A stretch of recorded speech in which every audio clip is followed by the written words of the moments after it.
Bonsoir Bonsoir Caroline, PMG, bonsoir tout le monde. comment ça va? Bonsoir, vous Ça va. m'entendez? Oui, oui, très bien. Vous m'entendez? Très bien, très bien. Ah ok, d'accord. En fait, l'histoire que je voulais rencontrer, c'est mon propre histoire que j'ai vécue il y a de cela 2 ans. Je suis allée rendre visite à ma cousine. Elle venait d'accoucher, donc je devais aller lui rendre visite. Maintenant, arrivée là-bas, bon, j'ai fait plus d'un mois et quelques. Donc, je sortais et tout. Bon, c'est un pays dont je vais taire le nom. Donc, je sortais et tout. Donc, j'avais rencontré un monsieur. C'est un fonctionnaire international. Donc, quand on s'est rencontrés, bizarrement, c'est comme, j'ai l'impression que c'est quelqu'un que je connaissais depuis très longtemps. Parce qu'il y a le feeling, on s'entendait hyper bien. Bon, je ne sais pas comment expliquer. C'est-à-dire, c'était instant, c'était fort, les choses se sont allées plus rapidement. Donc, lui aussi, il était en mission. Donc, quand il a fini, il avait fini, donc il est retourné dans son pays d'origine. Quand il est retourné, je suis restée un bon moment avec ma soeur. Au moment où je voulais rentrer là où je vivais, dans le pays où je vivais, il m'a contacté. Il m'a fait comprendre qu'il est en train d'aller euh, en mission dans un autre pays. Donc, est-ce que je peux l'accompagner? Donc, je lui ai dit non, il n'y a pas de problème, je peux t'accompagner. Donc, quand on causait dans les discussions, il a demandé mon passeport, il m'a envoyé un billet d'avion. J'ai pris le billet, je suis arrivée. Premier jour, tout allait bien. Comme d'hab, c'était vraiment la bonne vibe. Franchement, c'était comme quelqu'un que je connaissais depuis et tout. On a passé une belle soirée, on a dormi dans le matin. Et il m'a laissé à l'hôtel et lui, il devait aller travailler. Il devait aller travailler. Donc le matin, quand il s'habillait et tout, donc on s'est réveillé avec, il commençait à me taquiner, on rigolait et tout. Donc il m'avait lancé un sujet, il m'avait lancé, comment on appelle, il m'avait posé une question. Il m'avait dit, qu'est-ce que tu en penses? Je vais aussi taire le nom de cette secte-là. Il m'a demandé, qu'est-ce que tu en penses de cette secte et tout, tout, tout. Il m'a demandé le nom. Donc je lui ai fait comprendre que moi, bon, c'est quelque chose qui ne me dit rien. Et bon, je ne sais pas comment ça se passe, je ne suis pas intéressée. Donc, je ne sais pas comment ça se passe et je ne juge pas les gens. Et après, il m'a dit, OK. Donc, je lui ai demandé, j'ai dit, tu en fais partie? Il m'a dit, je suis en train de réfléchir. Donc, je lui ai répondu, ma réponse est que euh, fais très attention parce que, bon, tu n'es pas un petit garçon et j'espère que tu prendras des bonnes décisions qui ne vont pas te coûter plus tard. Après, il m'a dit, oui, ok, c'est pas grave, je vais réfléchir et tout. Donc, quand il rentrait, il avait pris le badge de cette secte-là, que, bon, c'est mondialement connu d'ailleurs. Il avait mis sur sa veste. Il m'a dit, je fais partie de cette secte. Donc, bon, bizarrement, j'ai dit juste OK. Quand il est sorti, il est parti. Donc, il m'avait laissé à l'hôtel et il est rentré vers. Je suis sortie, j'ai essayé de visiter la ville. Vers 19h, je suis retournée à l'hôtel. Quand je suis retournée, il est arrivé. Euh, je suis, il est arrivé avant moi. Donc, on était là. Après, il me dit on avait dîné ensemble. Après, il me dit non, écoute, je vais aller dîner avec des amis. Et en rentrant, je vais prendre à boire, je vais revenir vite fait. Donc, c'était déjà 20h, 21h. Donc, il dit, tu reviens à quelle heure? Il m'a dit, non, je vais revenir avant minuit. J'ai fini juste de dîner et je reviens. J'ai dit, d'accord, il n'y a pas de problème. Il est parti, donc j'étais là, je l'attendais jusqu'à minuit. Il n'est pas rentré. Donc, je ne l'ai pas fait sinon plus. J'étais là dans mon téléphone. Donc, je manipulais mon téléphone.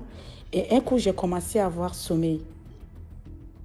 Donc, je me suis endormie avec le téléphone en main, mais ce ne sont pas des sommeils très profonds.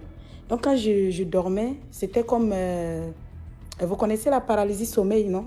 Ça vous est déjà arrivé? Voilà, c'était comme la paralysie sommeil. Donc, je me suis couchée avec le téléphone. Je manipulais le téléphone et d'un coup, le sommeil est arrivé. J'avais mon téléphone en main. Et quelqu'un commençait à m'attraper parce que quelqu'un commençait à m'attraper avec comment on appelle, une cravate dans le cou. Quelqu'un me serre le cou avec du cravate. Et bizarrement, le cravate que j'avais vu, c'était le cravate qu'il avait porté ce matin.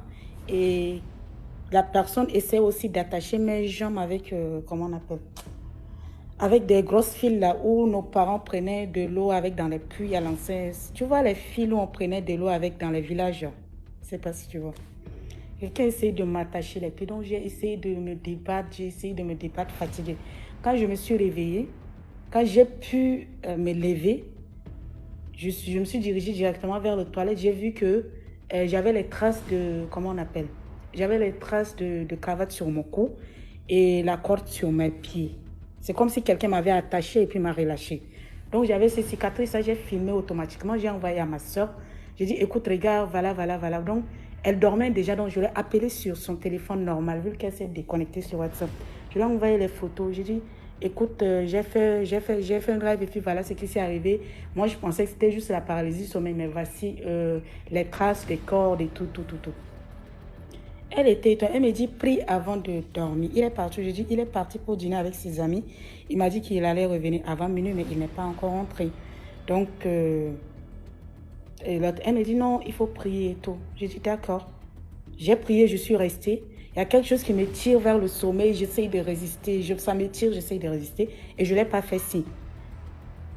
À ma grande surprise, le monsieur qui allait et revenir, et le monsieur qui allait juste dîner avec ses amis et revenir est rentré à 4 heures du matin. Quand elle est rentrée, il m'a dit, j'étais là dehors, je suis assise puisque je ne pouvais plus m'endormir. Il est rentré directement, il m'a dit, pourquoi tu ne dors pas? J'ai dit, non, mais je lui ai fait comprendre. J'ai dit, non, je n'ai pas sommeil. Il m'a dit, ok. Donc, il ne s'est même pas déshabillé. Il était vraiment de mauvaise humeur. C'était un changement de personnalité. Franchement, je n'ai pas compris. Après, il m'a dit,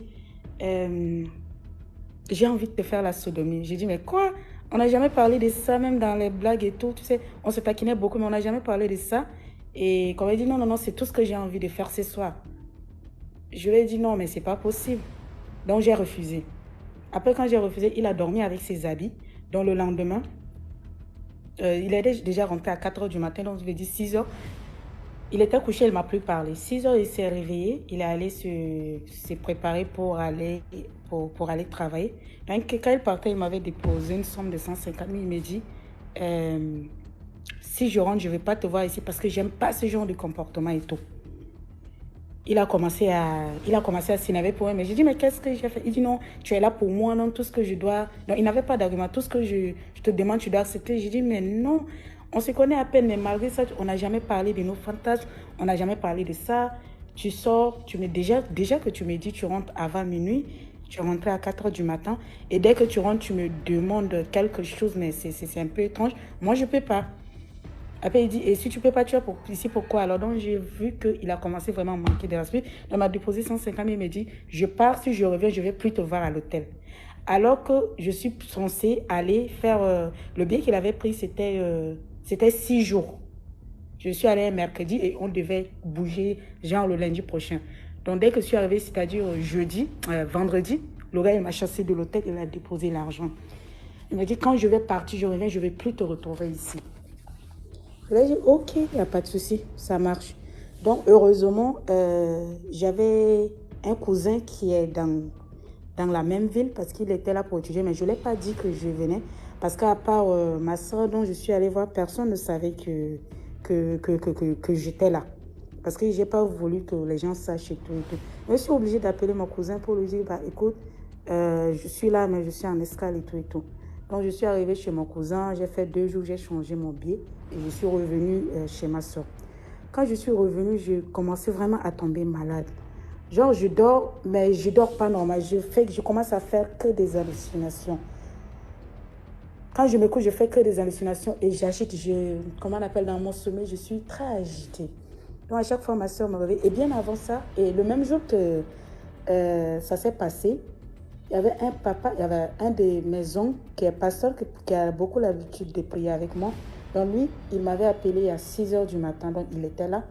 Donc quand je l'ai laissé partir, j'ai répondu, il dit, oui papa, qu'est-ce qui se passe et tout. Il dit, mais qu'est-ce qu'il y a cette nuit, j'ai fait que rêver avec toi. Je me couche, tu cours vers moi, je me réveille. Après, je me rends, je prie, je me rends et tu continues de courir vers moi. Donc, je m'avais savoir si tu vas bien. Donc, je l'ai menti. J'ai dit, non, non, tonton, je vais bien, ne t'inquiète pas et tout. Il m'a dit, ah, mais c'est bizarre, c'est la première fois et ça me semblait réel. J'ai voulu t'appeler dans la nuit, mais je me suis dit, sûrement, tu dormais Donc, j'ai pas voulu te déranger et tout. Donc, j'ai dit non, t'inquiète, il n'y a rien, j'ai juste camouflé. Donc, quand je suis rentrée à la maison, chez ma soeur, j'ai commencé vraiment à tomber malade. J'ai commencé à faire des hallucinations de tout ce qui se passait et tout dans mon sommeil. C'est comme si je suis trop agitée dans mes sommeils. Là, ma soeur, elle me réveille, elle me dit, donc à chaque fois, elle voyait ça. Et quand elle essaie de me réveiller, c'est comme quelqu'un qui est vraiment dans un coma. Je sais pas, elle a vraiment du mal à me réveiller. Donc, le troisième jour, ça lui dépassait, elle me dit, écoute, euh, j'ai un ami et tout, on va aller le voir. C'est un tradipraticien, on va aller le voir parce que c'est pas normal ce qui se passe et tout. J'ai dit, ok, on arrive, et c'est ma première fois de mettre même le pied là-bas. On arrive, c'est un papa âgé, il fait dans les voyances la guérison et surtout il traite beaucoup des trucs mystiques. Donc quand on arrivait déjà, il y avait beaucoup du monde et je me sentais pas vraiment bien. Donc elle est venue, ma soeur, elle est venue le voir. Bon, je suis allée me reposer dans un salon en attendant qu'il finissait avec les autres. Donc quand je suis allée voir le papa, dès que je me suis assise, le papa a dit, mais tu as la chance, tu viens de loin, tu as la chance. J'ai dit, comment ça? Il dit, mais là où tu étais là, on allait te sacrifier comme un mouton de sacrifice, tu as la chance. Et comment on appelle, et tu es forte d'esprit, c'est pourquoi tu es encore là. J'ai dit, mais comment ça? Il m'a dit, le gars que j'ai toujours l'enregistrement du papa parce que j'avais mis mon téléphone, j'ai enregistré. Il me dit, là où tu étais le quatrième mouton de sacrifice parce que c'est comme ça, vous les jeunes filles, vous faites, vous ne connaissez pas quelqu'un, vous le suivez, on vous prend là. Je ne sais pas, si tu es chrétien, tu cours, ou bien si tu n'es pas chrétien, tu cours de tous les sens parce que tu n'as pas 3 mois de vie. C'est comme ça après les maux de tête ou un accident de circulation, c'est comme ça vous mourrez facilement. Donc faites très attention parce que tu étais la quatrième personne que ces messieurs allaient te tuer là-bas. Et ce qui est étonnant, c'est que quand je suis arrivée, j'ai même pas ouvert la bouche que le papa a commencé à parler. J'étais genre, waouh. Il me dit, comment on appelle, et il m'a demandé juste soit d'aller faire des sacrifices dans les orphelinats, ou si j'ai l'argent, j'aide les gens, ou je fais quelque chose, ou soit si je dois aller à l'église. Bon, je fais ce que j'ai à faire le plus vite possible, parce que c'est pas bon, c'est pas vraiment bon pour moi. Donc, je suis rentrée avec ma soeur, j'ai essayé d'appeler mon papa pasteur, je lui ai parlé de ça, on avait prié. Et juste après, je suis entrée dans une dépression pas possible. Et le gars, depuis qu'on s'est quitté à l'hôtel jusqu'à aujourd'hui, bientôt 2 ans, j'ai pas de ses nouvelles. Personne n'a écrit à personne. Je sais pas s'il vit, je sais pas. Bon, il n'y a plus de signes de vie jusqu'à aujourd'hui. Donc, pour ma petite histoire, j'aimerais franchement qu'on fasse attention et ne pas se déplacer comme ça pour aller voir des inconnus. Même si, bon, et on a souvent tendance à dire que ouais, on connaît les gens, mais on ne connaît pas vraiment le fond des gens. Si on pouvait me dire, ou si je pouvais penser que c'est ces comportements que ces messieurs allaient me montrer, franchement, j'allais dire que c'est faux. Donc, on fait très, très, très, très attention pour les gens qu'on rencontre. Et surtout, nous, les filles, on est très exposées. Et c'est quelque chose qu'on doit essayer de revoir. Donc, merci. Merci beaucoup pour l'histoire, Caroline. Merci, Denji.